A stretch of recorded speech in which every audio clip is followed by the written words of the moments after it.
اور اعلیٰ حضرت امام اہل سنت نے تو ہمیں ایمان عقیدے کی جلا بخشی ہے نا۔ امام احمد رضا خان فاضل بریلوی کے لیے کچھ سر پھرے لوگ یہ کہتے ہیں ہر جگہ احمد رضا خان کیوں؟ ان کی محفلوں کا آغاز بھی یہ بریلویت کی فکر کو ہم پر تھوپنا چاہتے ہیں، آخری اعلیٰ حضرت ہی کا ذکر کیوں کرتے ہیں؟ میں وہاں پر ایک ہی جملہ بولتا ہوں، اگر آپ کے کسی دادا نے اتنی کتابیں لکھی ہو تو بتاؤ، کل سے احمد رضا خان کا نام چھوڑ کر ہم آپ کے دادا کا نام لے لیں، لیکن ہمیں پتا ہے تمہارے دادا کے پاس وہ کتابیں نہیں ہیں جو تاج الشریعہ کے دادا امام احمد رضا خان کے پاس۔ سبحان اللہ، حق ہے، بہت خوب، سبحان اللہ۔ کس مقام پر ہم جائیں جہاں اعلیٰ حضرت نظر نہیں آتے؟ حضرت یہاں تشریف فرما ہے۔ اگر آپ امام احمد رضا خان کو دیکھیں، آپ آئیے ذرا سائنس کے میدان میں آئیے، علم صوتیات کے میدان میں آئیے، علم معاشیات کے میدان میں آئیے، علم سماجیات کے میدان میں آئیے، آپ جتنے علوم کا نام لیں گے وہاں امام احمد رضا خان کی تصنیف نظر آئے گی۔ امام احمد رضا خان اس ذات کا نام ہے جس نے ہمیں مسلک کی شکل میں ایمان عقیدے کی حفاظت بھی دی ہے، کردار کی شکل میں عمل بھی دیا ہے، اور دنیاوی گفتار سے، دنیاوی کردار سے نپٹنے کے لیے اور دنیاوی علوم سے نپٹنے کے لیے قرآن کا صحیح مفہوم بھی دیا ہے۔ اعلیٰ حضرت امام اہل سنت کے علم کا مقام کیا ہے، بس ایک جھلکی آپ کو دکھا رہا ہوں۔ آپ آئیے ذرا سائنس کے میدان میں آئے، علم صوتیات کے میدان میں آئیے۔ میرا امام ایک کتاب لکھتا ہے الکشف الشافیہ لحکم فون جرافیہ۔ اعلیٰ حضرت سے پہلے جتنے بھی لوگ تھے، جتنے بھی سائنسداں تھے، آج یہاں بہت سارے افراد بیٹھے ہیں، اپنے آپ کو سمجھتے ہوں گے ہم نے بایو کے اندر بہت مہارت حاصل کی ہے، کیمسٹری میں کی ہے، فزکس میں کی ہے، سائنس میں کی ہے، میتھ میں کی ہے، مگر امام احمد رضا خان کے سامنے بڑے بڑے سائنسداں بھی گھٹنے ٹیکتے نظر آتے ہیں، بڑے بڑے نجومی بھی اپنے علم کی خیرات مانگتے نظر آتے ہیں، لیکن اعلیٰ حضرت کو میں نجومی نہیں کہوں گا، اعلیٰ حضرت تو سرکار کی عاشق ہے۔ امام احمد رضا خان کیا ہے؟ اعلیٰ حضرت فرماتے ہیں خوف نہ رکھ رضا ذرا، تو ہے عبد مصطفیٰ۔ سمجھیے اعلیٰ حضرت ہے کون؟ جب اعلیٰ حضرت سمجھیں گے تو اعلیٰ حضرت کا مسلک بھی سمجھ میں آئے گا، اعلیٰ حضرت کی جماعت بھی سمجھ میں آئے گی۔ توجہ ہے نا؟ اعلیٰ حضرت امام اہل سنت کے مسلک کا نعرہ کیوں ہے، اس پر بھی آپ کا ذہن و دماغ تھوڑا قریب کر کے چلا جاؤں گا۔ امام اہل سنت سے پہلے جتنے بھی سائنسداں تھے، سب کا یہ کہنا تھا کہ ہماری وائس فنش ہو جاتی ہے، دھونی کا وناش ہو جاتا ہے، آواز ختم ہو جاتی ہے۔ اعلیٰ حضرت نے کرنا، سید صاحب قبلہ نے کتنی تقریر کی؟ 1 گھنٹہ تقریر کی، 1 گھنٹے میں حضرت نے 100-200 سبحان اللہ۔ بات چل رہی تھی امام احمد رضا خان فاضل بریلوی رضی اللہ تعالیٰ عنہ کی۔ اعلیٰ حضرت کا رسالہ الکشف الشافیہ لحکم فون جرافیہ۔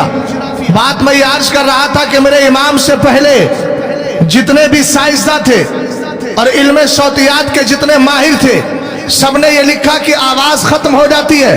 ہم جو بول رہے ہیں، سید آصف اقبال صاحب قبلہ نے جتنی دیر گفتگو کی، یا میں جو بولوں گا، میرے بعد سید صاحب قبلہ جو اپنے دعائیہ کلمات سے نوازیں گے، یہ آواز جاتی ہے، ان کا اصول یہ تھا آواز جاتی ہے، جا کر ختم ہو جاتی ہے، مگر اعلیٰ حضرت امام اہل سنت رضی اللہ تعالیٰ عنہ نے ارشاد فرمایا لالا، یہ آواز پانی کے لہروں کی طرح ہمارے کان کے قریب جاتی ہے، مگر اس کے بعد ہوتا کیا ہے؟ انقطاع تموج ہوتا ہے۔ اعلیٰ حضرت امام اہل سنت فرما رہے ہیں انقطاع تموج کا مطلب یہ ہوا، سمندر کی لہریں جس طرح آپ دیکھتے ہیں کنارے سے آ کے ٹکراتی ہے، اس کے بعد میں پھر پلٹ کے لہریں آتی رہتی ہے۔ اعلیٰ حضرت امام اہل سنت فرما رہے ہیں انقطاع تموج سے، یعنی آوازوں کی لہریں ختم ہونے سے یہ لازم نہیں آتا کہ آواز بالکلیہ ختم ہو گئی، آواز پوری طرح ختم ہو گئی۔ ذرا اہل علم خاص طور سے اس پر توجہ دے۔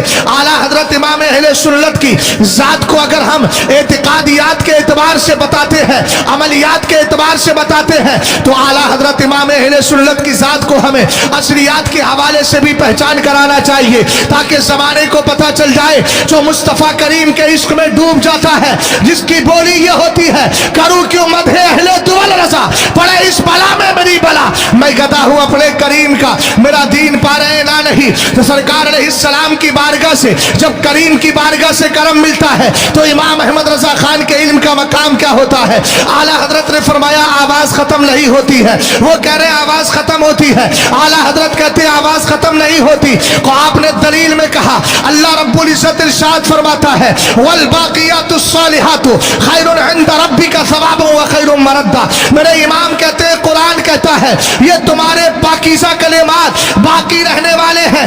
اسی لیے اعلیٰ حضرت نے ملفوظ شریف کے اندر ارشاد فرمایا. میرے امام فرماتے ہیں ہم جو اچھی باتیں بول رہے ہیں یہ قیامت تک ختم نہیں ہوتی بلکہ اچھا بولنے والے کے لیے قیامت تک بخشش کی دعائیں کرتی رہتی ہیں. سبحان اللہ سبحان اللہ. اس لیے ہمیشہ زبان سے اچھا بولیے, غلط بولنے کی ضرورت نہیں. اچھی بات بولیں گے تو قیامت تک بخشش انہی کلمات کے ذریعے ہوتی رہتی.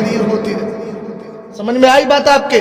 اس طرح اعلیٰ حضرت امام اہل سنت کی ایک بات نہیں ہے, بہت ساری باتیں.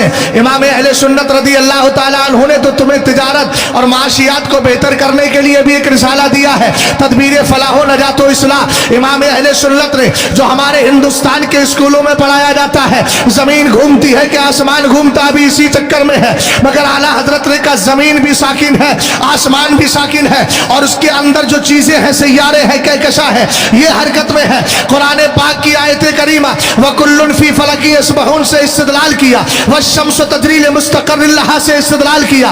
اور میرے امام نے ایک کتاب نہیں دو کتابیں لکھی, فوز مبین در رد حرکت زمین, اور اتنا ہی نہیں دوسری کتاب نزول آیات فرقان بسکون زمین و آسمان. اعلیٰ حضرت امام اہل سنت کی کتابوں کے صفحات اور پیجز کو جمع کرنے کے بعد کلیکٹ کرنے کے بعد اور اس کے بعد جب ان کو تقسیم کیا گیا تو کسی عقل مند نے لکھا امام احمد رضا خان کے صفحات کو دیکھ کر لگتا ہے کہ آپ نے ہر 5 گھنٹے کے اندر ایک کتاب لکھی اپنی قوم کے حوالے کر دی ہے.